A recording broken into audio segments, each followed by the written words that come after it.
आज मैं तुमसे कोई कहानी नहीं सुनाने आया हूँ, आज मैं तुम्हें जगाने आया हूँ, क्योंकि तुम सोए नहीं हो शरीर से, तुम सोए हो अपने सपनों से, अपने लक्ष्य से, अपनी आत्मा से। तुम सोचते हो तुम्हारा सबसे बड़ा दुश्मन गरीबी है, पढ़ाई की कमी है या किस्मत है। नहीं, तुम्हारा सबसे बड़ा दुश्मन वो है जो हर सुबह तुम्हें बिस्तर में रोके रखता है, वो है आलस। और तुम्हारा दूसरा दुश्मन वो है जो हर रात तुम्हारा वक्त खा जाता है, वो है मोबाइल का नशा। आज इस धरती पर लाखों बच्चे भगवान से किस्मत मांग रहे हैं, लेकिन भगवान कहते हैं मैंने किस्मत दी थी पर तूने उसे मोबाइल में बर्बाद कर दिया।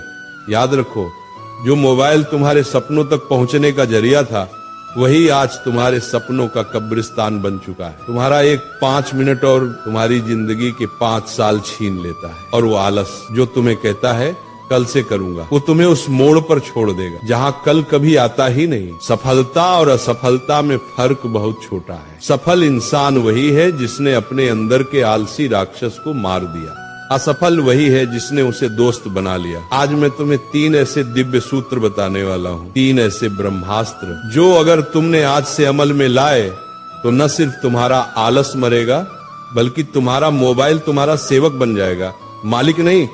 आज का ये प्रवचन सुनने वाला बच्चा या तो अपनी जिंदगी बदल देगा या जिंदगी उसे पीछे छोड़ देगी, क्योंकि समय किसी का इंतजार नहीं करता। पहला सूत्र, मन का स्वामी बनो, दास नहीं। मोबाइल बुरा नहीं है, लेकिन जब तुम उसके गुलाम बन जाते हो तब विनाश शुरू होता है। मोबाइल तो एक औजार है, पर जब औजार इंसान को चलाने लगे तो समझो विनाश निश्चित है। तुम कहते हो थोड़ा रिलैक्स करने के लिए खोलता हूँ, और फिर देखते देखते 2 घंटे निकल जाते हैं, तुम्हें पता भी नहीं चलता। और तुम्हारा ध्यान, तुम्हारी ऊर्जा, तुम्हारा समय सब उस स्क्रीन के भीतर कैद हो जाता है। सच्चाई सुनो, मोबाइल ने तुम्हें आलसी नहीं बनाया, बल्कि तुम्हारे मन की कमजोरी ने तुम्हें मोबाइल का गुलाम बना दिया।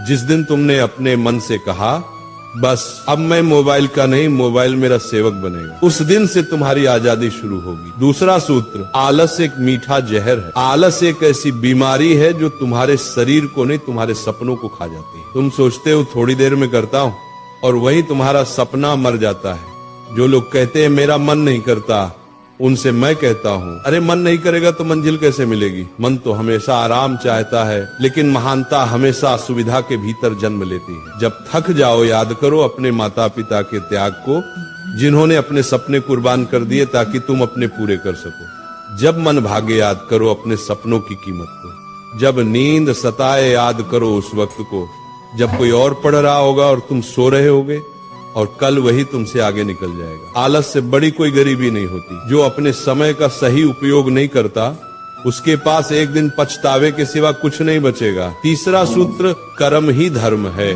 बच्चों, अगर तुम सच में बदलना चाहते हो तो रोज सुबह उठकर सिर्फ एक संकल्प लो, आज का दिन मैं अपनी मंजिल के नाम कर दूंगा। तुम्हें पता है भगवान भी उन्हीं की मदद करता है जो खुद चलने की हिम्मत रखते हैं। मोबाइल से दूरी बनाओ, थोड़ा समय किताबों के साथ बिताओ, थोड़ा वक्त अपने विचारों के साथ अकेले बैठो। जब तुम काम करते हो ना, तो आलस खुद भाग जाता है। जब तुम अपने सपनों के लिए तपते हो ना, तो मोबाइल की स्क्रीन फीकी लगने लगती है। कर्म ही वो दवा है जो आलस और नशे दोनों को खत्म कर देती है। याद रखो, मोबाइल तुम्हारा नौकर है, मालिक नहीं। आलस तुम्हारा दुश्मन है, दोस्त नहीं। अगर आज तुम उठ खड़े हुए तो कल दुनिया तुम्हारे आगे झुकेगी। जिसने अपने आलस को हराया उसने खुद भगवान को पा लिया। इसलिए बच्चों, आज उठो, अपने हाथ जोड़ो और प्रतिज्ञा करो कि अब मैं आलस और मोबाइल की लत से मुक्त होकर अपने जीवन का निर्माता बनूंगा। सूरज रोज निकलता है, लेकिन उसकी किरणें सिर्फ उसी को छूती हैं जो जागा रहता है। अब ये तय करो, क्या तुम उठने वालों में हो या सोए रहने वालों में?